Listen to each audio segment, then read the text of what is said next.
বন্ধুরা, এটা হচ্ছে দুর্গাপুর শহীদ ভগৎ সিং স্টেডিয়াম। ৫টি জোনের মধ্যে এই মাঠটি খুবই সুন্দর বানিয়েছে পিআরবি। এবং দেখতে পাচ্ছ এখন একটা ব্যাচের রান চলছে এবং খুব সুন্দরভাবে তারা রানিংটা চালিয়ে যাচ্ছে।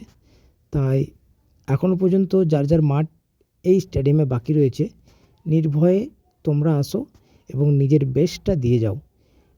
এখানে রানিং সাথে সাথে মেজারমেন্টও খুব সুন্দর হচ্ছে এবং পাসের হারটা বেশ ভালোই আছে এখানে। তাই চিন্তার কোনো কারণ নেই, মাঠ কমপ্লিট করো। এই বছরে বর্ধিটা তুমি নিজের কাছে করে নিতে পারবে, চিন্তার কোনো কারণ নেই। খুব সুন্দরভাবে মাঠ চলছে, দেখতেই পাচ্ছ। বেশ মাঠটা দারুণভাবে বানানো হয়েছে। তোমরা সকলে আসো এবং সুন্দরভাবে মাঠ কমপ্লিট করে আমাকে কমেন্টে জানিও যে কেমন কি মাঠের অভিজ্ঞতা। ভিডিওটা সকলে দেখে নাও এবং যার যার এখনও মাঠ বাকি রয়েছে বন্ধুদের সাথে শেয়ার করে দিও।